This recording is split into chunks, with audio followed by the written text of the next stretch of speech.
دوستو، ہماری آج کی کہانی کا تعلق پاکستان کے قصور شہر سے ہے۔ یہ کہانی ہے ایک معصوم لڑکی اور ایک درندہ صفت انسان نما بھیڑیے کی۔ اس کہانی میں ہم آپ کو بتلائیں گے کہ کیسے اس حیوان نما انسان نے ایک دو نہیں بلکہ کئی معصوم بچیوں کے ساتھ بلاత్కాر کیا اور اس کا انجام کیا ہوا۔ اس بلاత్కాری نے پاکستان کے قصور ڈسٹرکٹ میں اپنی حیوانیات کا بازار کافی عرصے سے گرم کر رکھا تھا۔ ان کا نام تھا عمران۔ اس درندے کی کہانی تب منظر عام پر آئی جب اس نے 7 سالہ زینب نامی ایک معصوم بچی کو اپنی ہوس کا نشانہ بنا کر اسے مردہ حالت میں ایک کوڑے دان میں پھینک دیا۔ 4 جنوری 2018 کو زینب، جو کہ اپنے ایک قریبی رشتہ دار کے ہاں رہتی تھی، گھر سے قرآن پڑھنے کے واسطے نکلی اور واپس لوٹ کر نہ آئی۔ زینب کے رشتہ داروں نے ان کی گمشدگی کی اطلاع قریبی پولیس اسٹیشن میں کی، مگر پولیس کی طرف سے کوئی خاطر خواہ جواب نہ آیا۔ اسی دوران معصوم زینب کی لاش ایک قریبی کوڑے دان سے ملی۔ اس واقعے کو لے کر پورے پاکستان میں احتجاج اور ہنگامے پھوٹ پڑے اور اس کی کہانی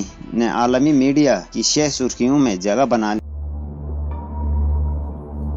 6-year-old Zainab was last seen alive in this CCTV footage, being led away from a street near her home by the man who would murder her. She was one of over half a dozen victims of a serial child killer loose in the city of Qasur. When her body was discovered days later, furious crowds poured out into the streets, blaming police for not doing enough to stop the attacks. The case dominated headlines.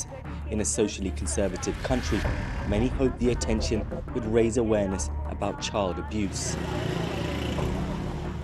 Now, a year on, I want to see whether the tragic murders here اس کے ری action میں پاکستان کی سرکار بھی پوری طرح سے حرکت میں آئی اور قصور ڈسٹرکٹ کے پولیس کو اس کہانی کو منطقی انجام تک پہنچانے کی سختی سے ہدایات جاری کر دی گئی۔ 9 جنوری 2018 کو زینب کی لاش ملی تھی۔ اس کے پوسٹ مارٹم اور دیگر جانچ سے یہ پتہ چلا کہ اس معصوم کے ساتھ پہلے بلاత్కాر کیا گیا ہے اور پھر اسے مار کر کوڑے میں پھینکا گیا ہے۔ قصور شہر کی اس بے قصور معصوم بچی کی کہانی نے پورے پاکستان میں احتجاجی مظاہروں کا ایک نہ رکنے والے لاوے کو چھیڑا تھا۔ قصور شہر کے تھانوں پر کئی بار حملے کیے گئے اور پولیس اور مظاہرین کی ان جھڑپوں میں کئی پولیس اہلکار اور مظاہرین شدید زخمی ہوئے اور کئی پولیس اسٹیشنوں کو نقصان بھی پہنچایا گیا۔ ان مظاہروں کے دوران پولیس نے اپنی جانچ تیز کر دی اور تقریباً 3000 کے قریب لوگوں کا ڈی این اے ٹیسٹ کیا گیا۔ اس ڈی این اے ٹیسٹ کے دوران اس عمران نامی شخص کا D N A crime scene کے ڈی این اے سے میچ ہوا۔ عمران ان کے ہمسائیگی میں رہتا تھا۔